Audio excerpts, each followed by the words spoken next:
get to hang it up once you're on it. Answer it. Time behaves differently. Slip into the status.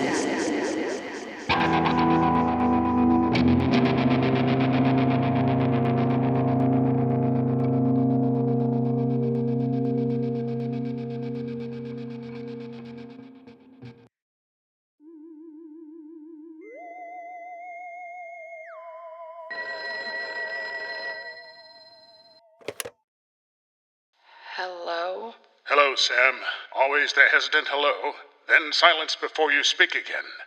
The only thing that changes is the number of rings that precede it. Who is this? It's always Morris. Don't hang up. You can, I suppose. But you can't change the inning you're already in. That's the trouble with it. The inning? I don't know what it does on your end, but it doesn't change anything on mine. You've answered this call before, more than once. That's interesting. But I think I'd remember answering a call from the ghost of a 1940s baseball broadcaster. We move along now to the bottom half of the third inning. Just crickets. The wisecracks never change either, but you've made it further than you usually do. When you hang up, if you do, there won't be a dial tone. No static. No power. How do you figure there's no power? I answered this phone call, but something does feel really strange right now. You don't get to choose who's on the other end of the line. And you don't get to hang it up once you're on it. At the risk of contradicting myself here, that shouldn't sound as familiar as it does. The entire system in this office, the phone, the switchboard, it doesn't behave like equipment. Not in any normal sense. It routes calls. It routes people. It selects who closes the circuit, who runs the board. I was the last one down there before the gap. 61. I bet there's still a pack of Lucky Strikes on the desk next to the phone. My old office key is in there. Take it. I've been gone a long time, but the calls have never stopped. The phone just rang in other places, other timelines. I'm still not certain about how or where. What do you mean, other timelines? Where are you? Where? I'm not even sure when. You're the first person to answer. You're breaking up. There's a guide in the drawer, red leather bound. Hex Line Operator's Manual. You'll find answers there. You're on the line now. Midnight till light. But time behaves differently here. It slows down inside. And listen, this is important. Never work the line alone. Why? What? Morris. Morris.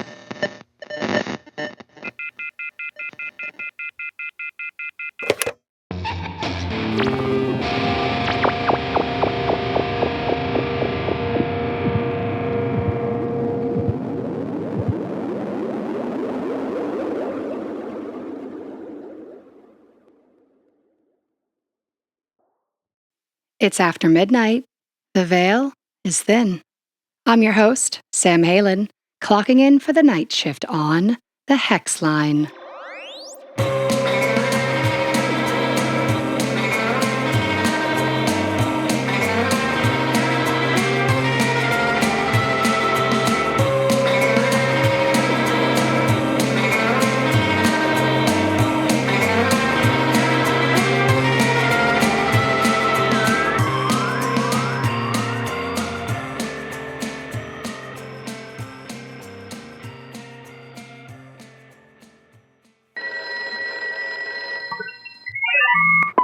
Hello, you've reached the Hex Line, an after-hours paranormal dispatch line. Operators are standing by.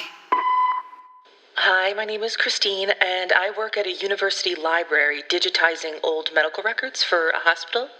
Recently, an encrypted file has begun appearing on my desktop every Friday like clockwork. The file name is Ferron, Rose, Stigmatist 1933. By Saturday, it's gone. According to IT, it's not a virus and it's isolated to just my computer. I still can't open the file though, so I looked for Rose in the hospital's digital records before turning to the old physical record room containing antique records of note. I did find a file with her name on it there, but it was limited to cuttings from old parish newsletters, nothing about her. When putting the file back, I noticed an old picture wedged into the filing cabinet's track. It was a photo of a woman who appears to have the imprint of a crown of thorns on her forehead. On the back, it simply said Little Rose, with a phone number written below it, this phone number. Who is Rose Ferron? Someone is either working hard to erase her, or working harder to make sure she isn't erased.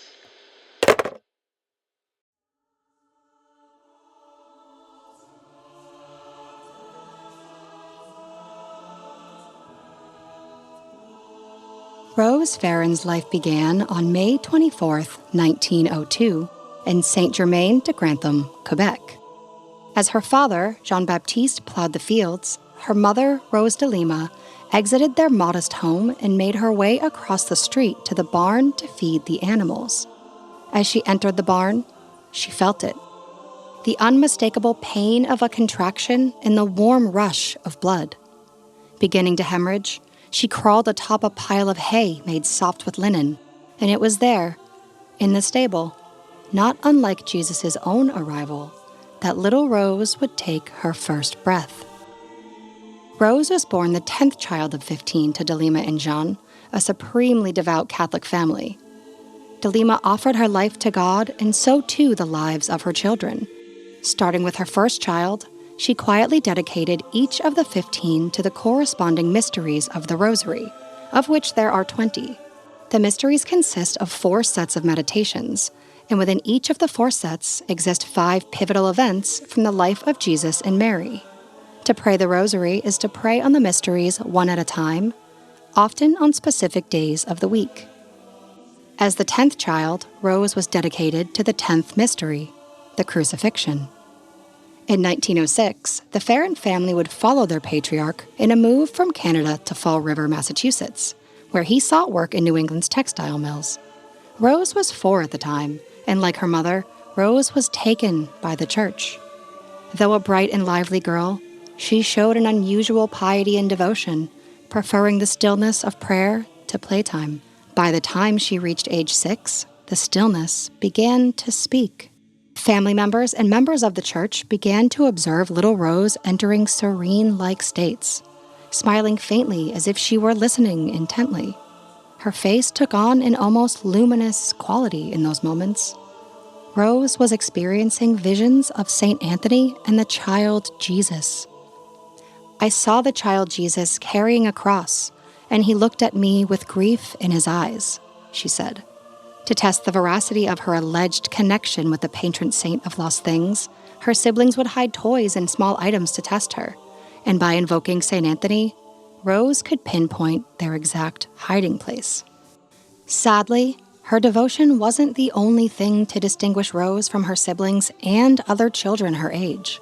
In her early teens, Rose was stricken by a mysterious disease later thought to be polio. The viral infection left her paralyzed in her right hand and left foot, and paved the way for a subsequent series of illnesses that would leave her bedridden and suffering with chronic and excruciating pain. Despite her gifts, Rose's life was difficult. Her participation in the outside world was limited to that which she could watch from her bedroom window. At 17, the realization that she would spend the rest of her life confined to her room was devastating. As her girlhood was robbed from her, she journaled about the grief she felt for a life she'd never know, writing, "The life that overflowed from these girls seemed to be the best the world could give, and I contrasted myself with them. I felt crushed. I saw myself miserable, destitute, and abandoned by God." By 22, tetanus, intestinal problems, and gum disease wreaked havoc on her frail 90-pound body. Unable to walk or even sit up without spinal support, she remained bound to her bed. But the bed wasn't a bed at all, but a narrow wooden board without a mattress to which her body was gently bound with strips of cloth. It wasn't an act of penance or punishment, but one of necessity. Without it, her body would spasm violently, drawing her spine backwards into an unnatural and involuntary curl. The board became her bed, her altar, and the boundary between her suffering and the world that moved on without her. When Rose was 23, the Ferrons left Fall River and moved to Rhode Island, settling in an industrious textile city built along the Blackstone River called Woonsocket. The Algonquian word meant thunder mist, a collision of natural elements and unseen power.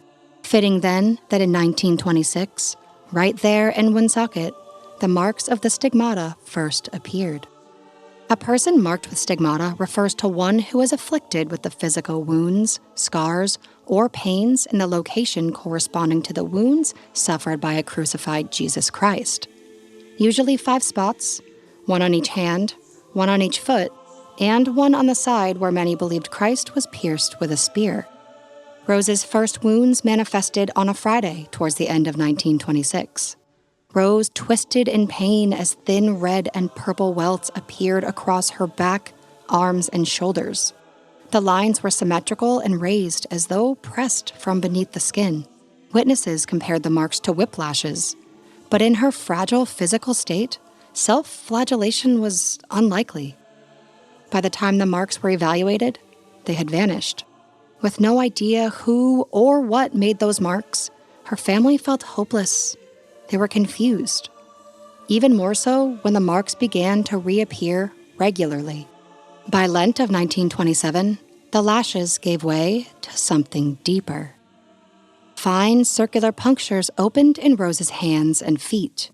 They bled on Fridays, but would vanish by Saturday, leaving her skin unbroken by morning. Describing the pain, Rose said, "I feel them tearing apart." Despite her uncontrollable physical state of suffering, Rose remained docile to medical practitioners and to spiritual authority. According to her faith, the receipt of stigmata were a rare gift, a gift that enabled her to participate in Christ's suffering as a modern-day vessel for the world's grief. But suffering is certainly still suffering, and an indescribable suffering, according to Rose. She would often faint and writhe in pain that terrified her.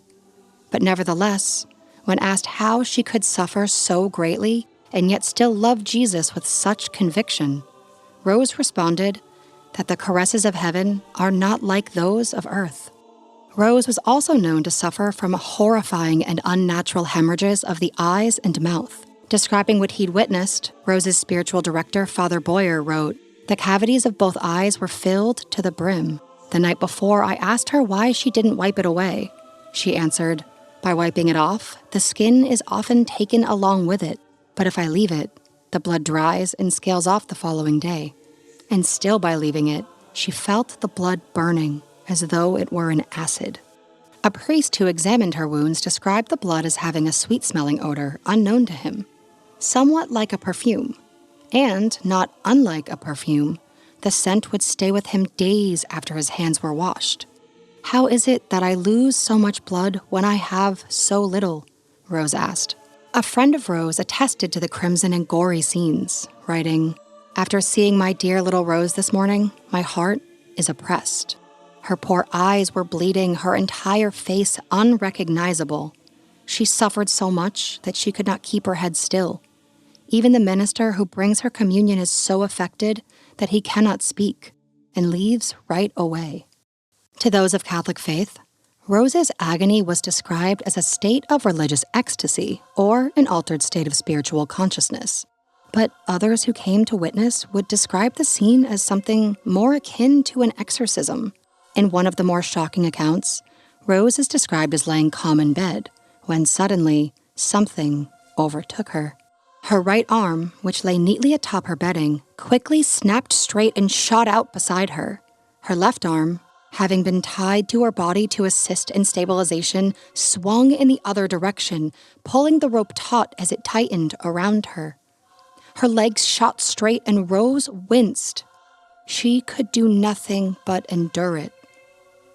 As her arms continued to reach and pull outward, it looked as if her body formed the shape of a cross in an attempt to crucify itself. Next came the sound of the cracking and the snapping of her muscles. Then, as Rose's shrieks crescendoed, her arms jerked and her shoulders popped, dislocating them from their sockets. Moments later, the room, thick with sweat, went silent. Just for a moment, only to begin to pulsate again in a steady rhythmic step as Rose's heart beat outside her chest like the beat of a drum. Rose's face, appearing tired and desperate, suddenly snapped back as if voices called to her from the wall behind. She gasped for breath as her muscles tensed and her eyes widened, mouth agape in a horrifying and silent agony. From her tense and terrifying lock, Rose's eyes peered wildly around the room. Then she managed to whisper, "I thirst." Her caretakers rushed to her side, offering her water to drink. Rose repeated, "I thirst." She repeated again, "I thirst for souls." As the final syllable slipped from her tongue, her neck, still locked, appeared to release as she let out a tremored gasp. Her arms, searing and aching with pain, went still as they settled beside her, warped and distorted. Finally, Rose's chin dropped to her chest, her eyes wet and still and empty. Her mouth, stuck in the lockjaw position, fell wider still. Limp and lifeless, she was alive, but she looked like the dead. Rose would receive the rarest form of stigmata in January of 1928, when a ring of small puncture-like marks connected by two swollen and bleeding vine-like bands appeared to encircle her head, a crown of thorns. The mark thought to symbolize the mental anguish of Christ's suffering. Unlike the other marks of stigmata that would arrive weekly and disappear the next day, the wounds of the crown of thorns remained fixed upon Rose's head permanently. Rose described the sensation as her head breaking open. She felt a searing pain as blood rushed to the punctures, a pain she would experience all too frequently. Images of Rose bearing this crown show clearly the banded marks and punctures she suffered. Rose prayed openly and often that her wounds would heal. The pain was indescribable, and though she honored her gift, she was constantly embarrassed and ashamed by the spectacle of it all. Despite her humble nature and hundreds of first-hand witnesses, rumors in 1931 began questioning whether Rose's stigmata were a hoax. Speculation of fraud seems to begin with a priest of a nearby parish in Providence, Rhode Island, named Father Marcel Cloutier. He called for restraint and even suspicion of Rose and her confessor, Father Boyer, of the Precious Blood Parish. This resulted in skepticism from some of the parishioners, and even from Rose herself. Rose, wishing only to serve and never to assert undue influence, began to question whether she'd been deceived by an illusion. But Father Boyer and others serving at the Precious Blood Parish never wavered in their belief. Ultimately, many believe Cloutier's perceived question of faith was actually a matter of territory and parish politics. Where Boyer saw a miracle, Cloutier saw a distraction and a shift of power away from the pulpit when parishioners turned towards Rose and away from the formal church life. The division between the two parishes eventually escalated into a formal investigation by the Diocese of Providence. But the official outcome professed neutrality, the church neither declaring her a miracle nor exposing her as a fraud. Despite this, the verdict discouraged public devotion to Rose and restricted access to her. Pilgrimages made to pray beside her dwindled after the investigation, but the miracles did not. Absent an audience, Rose's suffering continued, right on schedule. Adding to her mystery, Rose actually predicted her own death. During one of her ecstasies, Rose spoke to Jesus, asking him how much longer before she could join him in heaven. The voice she heard back was absolute. 7 more years of suffering. 7 years later, Rose's body finally yielded. She slipped into a quiet and painless sleep from which she'd never wake. And on May 11th, 1936, at the age of 33, Christ's age at crucifixion, Rose Ferron was free. They buried her in Precious Blood Cemetery, the largest in Woonsocket, and called by a name that suggests either curse or closure. In a final symmetry of faith, maybe even omen, the gesture of Rose's dedication to the crucifixion at birth seems to have foretold everything. With her prophecy finally fulfilled, her story is left suspended somewhere between miracle and mystery. So, whether you share her story in faith or debate it as folklore, remember, Rose Ferron was real. Rose was here. And that was enough to make her eternal.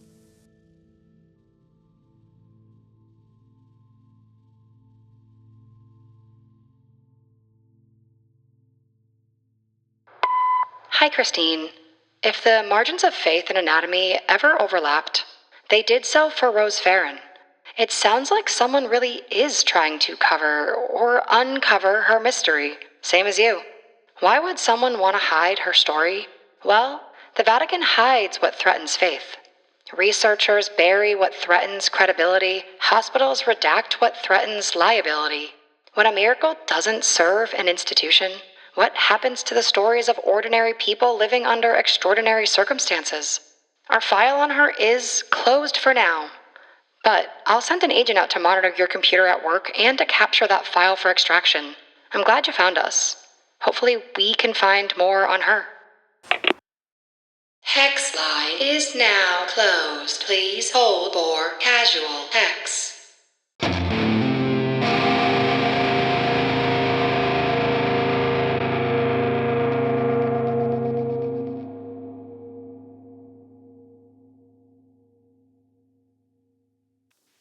Hello, Earthlings. Welcome to Casual Hex, the live discussion segment that sends you right back into reality. I'm here with Cait Hurley to debrief and discuss Little Rose and the history of Precious Blood Cemetery. So, welcome back, Cait. I'm so excited to be back here. I'm not going to lie, this story is... I'm scared. It's super unsettling. I also just find it so fascinating, the dichotomy between people who are religious, who view this story as like this beautiful tale of faith and passion, and then someone like me who, while I respect whatever your religion is, I don't really care, but I read it as like this, it's like a fucking exorcism. This girl is being tortured. It's terrifying. I just read this as like, this is Linda Blair. And I feel that's so sad because this poor girl like was bedridden and sick, and her life just sounds like a fucking nightmare. Yeah, if there's one thing I remember from, I tried to black out a lot of, or I blocked out a lot of my Catholic upbringing, but it was scary. I went to like scary Catholic church where it was still old school and like Jesus is bleeding everywhere. Yeah. And it's like just, the Sunny episode where it's like that's way too much fucking blood, dude. That's literally the type of church I went to.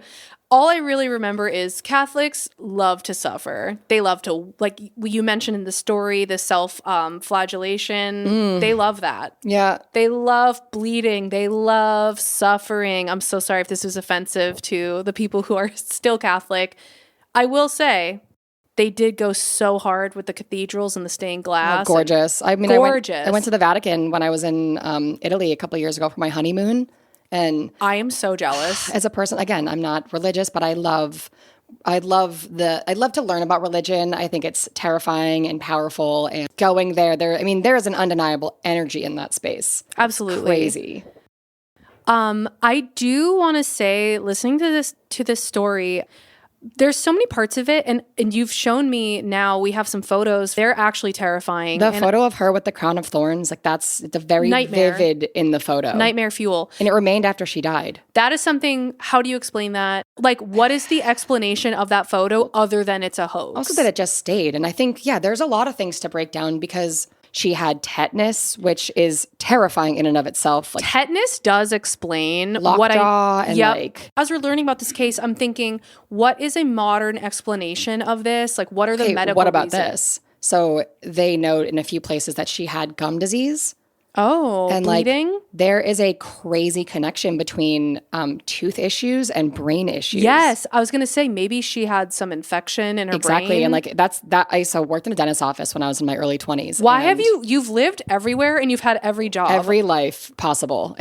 Your lore is unmatched. I'm tired, I'm tired. As someone who also has a lot of unexplainable lore, I love meeting my lore match. I was working in a restaurant in Cambridge in Boston, and I had a couple that I would serve, and they loved me so much. They hired me off the floor of the restaurant, and they paid me fucking great. It's because you're hot. I was so bad at that job because I'm so bad at numbers, but the people loved me. And you learned that if your tooth is infected, you could accidentally go into religious psychosis, maybe? Psychosis is no joke. There is a serious connection between... No, I dealt with, I broke a bunch of my wisdom teeth from clenching my jaw so badly that one of my teeth did get infected and I did have to go to the hospital. And it was the first time in my life I thought to myself, like, somebody take me out. Take me out, old Yeller me. I cannot do this. And for those listening, I have suffered serious injuries in my life. And the broken tooth, no. Would not wish that. So it's like, what, this poor girl. People didn't know how to explain this. There were so many doctors. There are hundreds of witness accounts. There are so many people from her church and other churches. There is just so much out there that also, I guess, since we spoke about the Vatican, like they did open to official inquiries into whether or not they should canonize her as a saint. I think they should. This poor girl, oh my God. Not only did they not release what the Archdiocese of Providence determined when they went into their investigation, but the Vatican similarly never released why they rejected her. So all of this weirdness around her, do you think that there's some sort of cover-up because maybe some of this was a hoax? It's hard to say. It wouldn't be unusual for the Vatican to not... It's not unusual that they didn't release the reason for the rejection. The Vatican is so secretive. They did canonize her in Ukraine. It's like a different sect of Catholicism. I think that this was a very devoutly religious person who was extremely ill, and her and her family were maybe suffering from like religious psychosis as a group, because I've personally witnessed that, like family religious psychosis, people who are so devoutly Catholic. I don't even want to get into it, but I have like legit trauma. Okay, but a lot of her family turned against her at one point. Oh, okay, that's interesting. But so I think that this was like a very sick person, devoutly religious, and I think she was like very vulnerable and the perfect victim for maybe someone from the church, or somebody used her to create this story and exaggerate everything for whatever reason, and then they were exposed as a fraud, and that's why, like, it seems like people were scrambling to cover this up all of a sudden. Well, I think there's a lot of different ways to look at it. Certainly, there were people. No one benefited from this. First of all, that's what I'm saying. This didn't benefit the church, because this was taking people out of their taking people out of the church, and they went to go pray with Rose. They gave money to Rose, not to the church. But in my mind, I'm thinking like maybe the only person who would benefit from this is either someone in her family making money off of it, or like the local priest, and then maybe it like all went wrong, and that's why they just like, it seems like they very quickly swept things up under the rug. Well, this was over a long period of time. She died at 33, but the priest, Father Boyer, who was her confessor and her main director, he was reassigned after. That's what I mean. Like, there's some sort of corruption here. Well, I don't know if it was corrupt. Was it corruption, or was it that the other priest, Marcel Cloutier, he was really kind of the person who was whistleblowing and saying, we should stop following this. I don't believe that this is real. Or like, at least I call for skepticism on both accounts. I call for people to come back to the church. And he's kind of the reason, the person that sparked this. There's a lot more to the story. There's a huge issue between these two parishes that church drama. It was a lot, like a lot of territorial drama and parish politics. But Father Boyer was reassigned, I believe, because they wanted to separate them. But what happened with Rose didn't stop, and people didn't stop going there. I think it just stopped being kind of endorsed by the parish. Gotcha.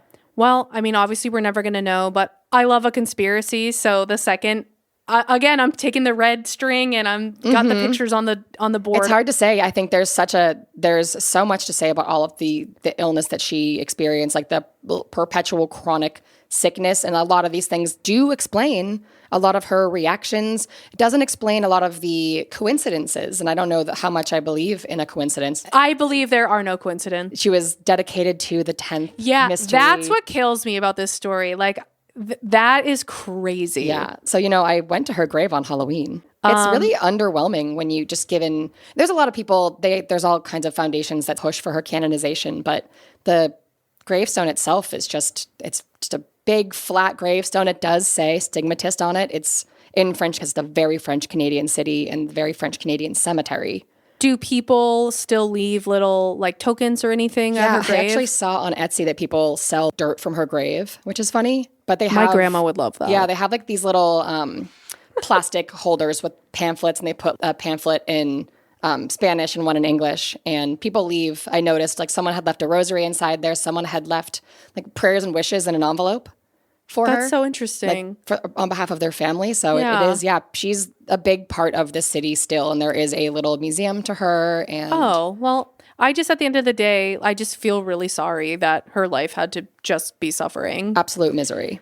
But you know what? If at least she believed that she was doing it for the greater good and suffering that's better than just suffering and being like, yep, this sucks. Yeah, I just find it interesting that she was like, I don't want to suffer, but I do it for like my God. But exactly. I'm embarrassed and I'm ashamed, and like I don't want this whole spectacle. I don't want it. Yeah. That's side note for the listeners, Precious Blood Cemetery is also known for a corpse flood. Oh my God. So let's talk about the corpse flood. Really, really quick. In the 50s, there were 2 massive hurricanes back to back. Long story short, the local rivers and dams and reservoirs burst and flooded and caused the cemetery to flood. So there were caskets and coffins and body parts literally flowing through the town. There was accounts of people remembering, because this was in the 50s, so there's still living witnesses to this. And keep in mind that this cemetery is in the middle of it's in the middle of a city block. Literally. So there's just homes and 2 families kind of circling the entire cemetery, and then it's backed up to a big reservoir. Yeah. So people were finding dismembered body parts for weeks. Can you imagine just like the smell? Oh my God, the smell. The groundskeepers doing that job and going and finding random body parts and trying to piece that shit back together. Like that is, I read somewhere someone said like they were Frankensteining corpses back together and then just throwing them back in the ground. So I read that they haven't interred anybody since the 50s. Okay, then explain maybe I'll just post a picture of this, but explain, I need to know why. Explain why when I went to Precious Blood on Halloween, one of the graves had clearly been dug because the entire cement covering was pulled off. No. And they just had a piece of plywood over it right in front of the road. They were probably, oh my God, they were probably exhuming someone. Why I haven't heard anything about this. Was there like a murder mystery that's being solved? There was caution tape around a little section of it. I have a picture. I'll show you. Oh my God. I took it because I thought that was weird. Precious Blood Cemetery has a lot going on. I have a lot of stories collected, we both do, of accounts from Precious Blood at this point and this corpse flood. People that lived through this are still telling these stories on Reddit threads and on YouTube, in the YouTube comments. Oh yeah, I saw on the Woonsocket Historical Society people talking about the corpse flood. It's unbelievable. It is. I still can't get over how bad that would smell. I want to see. Have you seen any pictures of? Yes. I have not seen any. They're pretty bad. Also consider like huge French Canadian community here. If you are French Canadian and you live elsewhere, like you probably have a connection to it because this is That's like the true. number one, like by population, the most French Canadians in the U.S. Oh, that's so interesting. Yeah. Okay. Wow. So do you have any thoughts? I'm filled to the brim with thoughts at all times. So yes, but I think this is a very good place to leave it. The reality is that everybody who listened to this episode is going to walk away with one thing in mind, and it's the corpse flood. So I have some homework to do. There are plenty of people still living in the city of Woonsocket who no doubt have experienced this, know somebody in their family who did.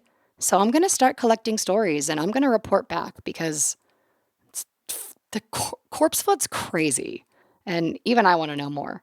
Thank you, Cait, for being here again. And thank you to everyone who listened. I'm an indie podcaster. This is a big production, and it is a labor of love. Hell yeah.